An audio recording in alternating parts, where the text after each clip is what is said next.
Pourquoi pas pour charger des batteries? Enfin, après, les débats sont ouverts. Mais est-ce que cet argument-là pourrait vous séduire? Ah mais tout à fait, moi je suis tout à fait favorable à l'électrique. Ce que je vois juste, c'est que si vous multipliez les sources de diversification au niveau des énergies entre les biocarburants, l'électrique, l'hydrogène, il faut quand même penser à équiper absolument tous les points de vente en France avec ces différents produits. Et ça reste, je pense, suffisamment compliqué. On va se tourner vers Adrien maintenant qui a envie de réagir, mais après je vous poserai la question. C'est vrai que le mix énergie, ça veut dire le mix pompe, quoi. Ça veut dire partout. Le mix logistique. Oui, le mix logistique, voilà, exactement. Mais Adrien a envie de réagir aussi à tout ce qu'on est en train de dire. Oui, je suis assez surpris, c'est que, en fait, là sur le plateau, tout le monde imagine que dans 20 ans, il y aura autant, voire plus de voitures qu'aujourd'hui. Sauf que le problème principal de la voiture, en plus de l'énergie pour la faire rouler, c'est qu'elle prend de la place. Et les villes sont saturées. Il n'y a pas que Paris, mais toutes les villes françaises. Adrien, oui. Vous me laissez encore 5 minutes parler de la voiture électrique et après je vous assure qu'avec vous, je parle de la disparition de l'automobile.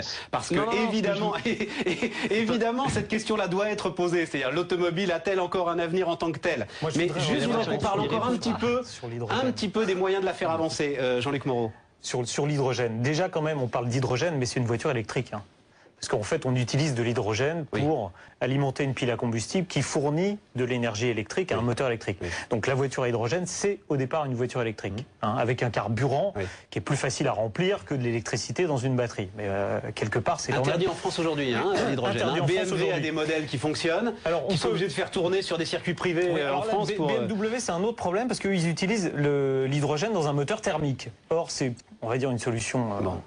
qui est peut-être la plus mauvaise de toutes, parce que même si ça pollue pas à l'échappement, c'est vrai que l'hydrogène, faut le fabriquer, et par rapport à un véhicule qui a une pile à combustible, dans la BMW, vous avez 8 kg d'hydrogène, vous faites 100 km, dans un véhicule à pile à combustible, vous avez 5 kg d'hydrogène, vous faites 500 km. Donc vous voyez, le rendement, c'est catastrophique. Bon, ça, c'est la parenthèse. Mais au-delà de ça, aujourd'hui, dans le monde, effectivement, on produit de l'hydrogène à partir de carburants fossiles. Produit principalement à partir du gaz naturel, donc on peut dire quand on fait de l'hydrogène, finalement on rejette plus de CO2 que quand on utilise de l'essence dans une voiture. Sauf que tout l'hydrogène aujourd'hui produit dans le monde suffirait à faire rouler 37% du parc automobile mondial. Et vous avez ces chiffres, Jean-Luc Moreau, ça me fascine. Ça me fascine, c'est cette précision sur les chiffres, alors que rien n'est réglé. Moi, j'ai l'impression qu'on a quand même d'immenses lobbies là, qui sont en train de nous nourrir en études, en chiffres, en statistiques, sur des questions qui ne sont pas réglées encore. Vous savez pourquoi? Parce que pour fabriquer du gasoil, on utilise des quantités d'hydrogène importantes pour dessoufrer le gasoil. Et ça, on n'en parle pas. Aujourd'hui, quand vous roulez avec un véhicule diesel, on vous annonce 120 grammes de CO2 à l'échappement, d'accord, mais en amont, vous avez 20 ou 30 grammes de CO2 supplémentaires qu'on n'ajoute pas. Donc en fait, dire je roule même en diesel aujourd'hui pour émettre moins de CO2, c'est une hérésie totale. 2011, 2012, j'ai l'impression là, à entendre tout ce qu'on dit, à entendre ce débat, c'est un doux rêve.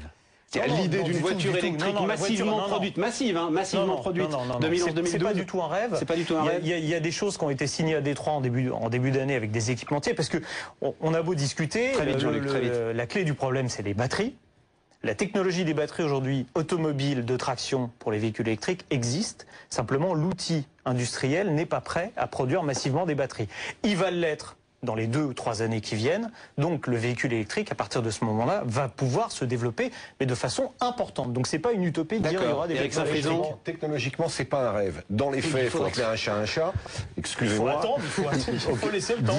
D'ici 2 à 3 ans, il y aura quelques milliers ou quelques dizaines de milliers, peut-être 100 ou 200 000 de voitures électriques qui rouleront réellement sur la planète. Alors que tous les ans, sur la planète, se vendent 60 millions de voitures. Donc le décalage entre la solution technologique et le marché est absolument phénoménal. 60 millions de véhicules neuves, tous les ans. Vendus tous les ans sur la planète. Sacré défi industriel. Nicolas Van Bremer, j'ai envie de savoir comment... le débat tourne sur le réseau Human Network et sur la plateforme Human Network où vous pouvez réagir en temps réel à tout ce qui se dit sur ce plateau. Pour clore un peu les débats sur la voiture électrique, peut-être passer à l'étape d'après, effectivement les internautes ont du mal à y croire d'ici 2 ans. Ils voient pas comment est-ce qu'on pourrait faire le saut quantitatif et ce qui les inquiète le plus, ou en tout cas ce qui les fait douter, c'est vraiment le problème des batteries. Ils ne voient toujours pas, ils voient vraiment au quotidien avec leur téléphone portable comment les batteries s'usent vite et ils voient pas trop comment ça pourrait marcher avec une voiture. Ça n'a rien à voir. Non, mais attendez, allez, finissez Nicolas. Non, c'était essentiellement ça. Et très rapidement, il part, je crois, vite au sujet d'après. Mais en fait, la voiture, est-ce qu'on en a vraiment besoin, hein? Alors, la voiture, est-ce qu'on en a vraiment besoin? Donc, je vais me tourner vers Adrien qui justement, alors ça y est, l'heure est venue, Adrien, de nous dire que la voiture doit disparaître des villes, que les villes ne sont pas faites pour les voitures, qu'il faut trouver d'autres solutions. C'est ça votre sentiment, Adrien? Oui, ce que je voulais dire tout à l'heure, c'était on avait des villes saturées et que c'était pas qu'en France, mais par exemple quand on voit le développement de Pékin, qui est déjà saturé avec au moins 5 périphériques, c'est pas un modèle de développement qui tient la route. Ça génère du mal vivre, ça génère beaucoup de pollution, et il n'y a pas que l'énergie pour faire rouler la voiture. Carlos Ghosn, le PDG de Renault, avant la crise, avait dit qu'il avait un problème avec les fournitures en matières premières de métal, donc il était conscient qu'il y avait un problème au niveau même du métal des voitures et qu'il était inquiet pour le prix des voitures en raison de la tension sur le marché du métal. Comment on fait pour se déplacer, Adrien? Alors, si jamais on n'a plus d'automobile, comment on fait pour se déplacer? Ou si on réduit le nombre d'automobiles, comment on fait pour aller au supermarché le samedi? Je suis content de poser la question parce qu'en fait justement depuis des années, des décennies, on vend à ces fameux consommateurs qu'on a accusés là en début d'émission le rêve de la maison individuelle loin du centre-ville, et du coup ça oblige à avoir 2 voire 3 voitures par foyer pour monsieur, madame, puis l'étudiant qui doit aller à la fac en voiture.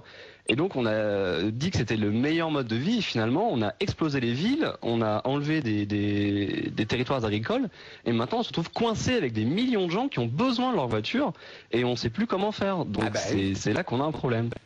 Ah bah on est d'accord, alors Adrien, on a un problème à faire disparaître l'automobile, parce que moi je veux bien qu'on change les villes, qu'on change l'organisation générale de la planète, et je crois qu'il y en a même 6 ou 7 des périphériques maintenant autour de Pékin, mais voilà, on a toujours besoin d'une automobile aujourd'hui, Adrien.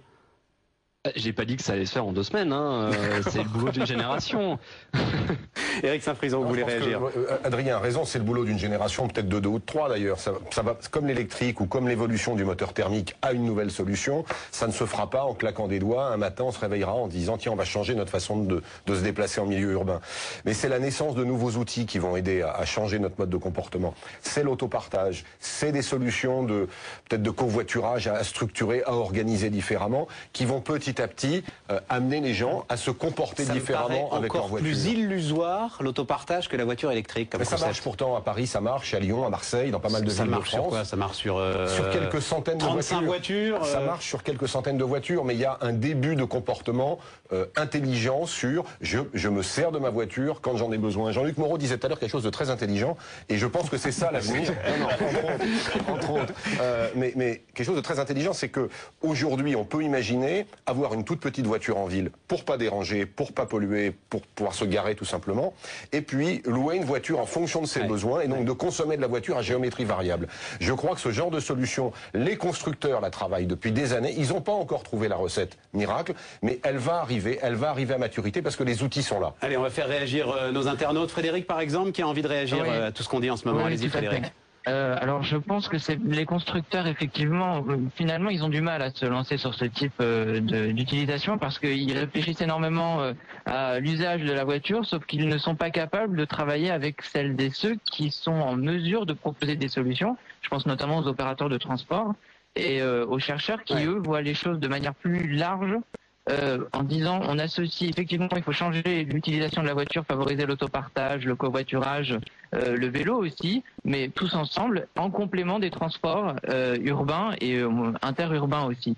Vous voulez dire, Frédéric, vous voulez dire qu'ils se vivent en concurrence alors qu'ils devraient accepter de se vivre en partenariat une bonne fois pour toutes? Absolument, ils ont beaucoup de mal à se lancer là-dedans, et d'ailleurs quand on regarde un petit peu tout ce qui se passe autour du développement de l'autopartage et d'Autolib, aujourd'hui il n'y a pas de constructeur qui est officiellement implanté dans les futurs groupements qui vont répondre, ou en tout cas ils sont assez frileux sur la question, parce que ça remet forcément en cause l'utilisation de leurs véhicules. Et pourtant ils sont déjà très présents dans les sociétés d'autopartage avec lesquelles ils sont en partenariat pour proposer les véhicules. C'est ça qui est un petit peu compliqué. Mais moi, ce que je crois, c'est qu'il faut vraiment aborder la chose sous l'angle du management de la mobilité, de l'évolution des comportements au volant.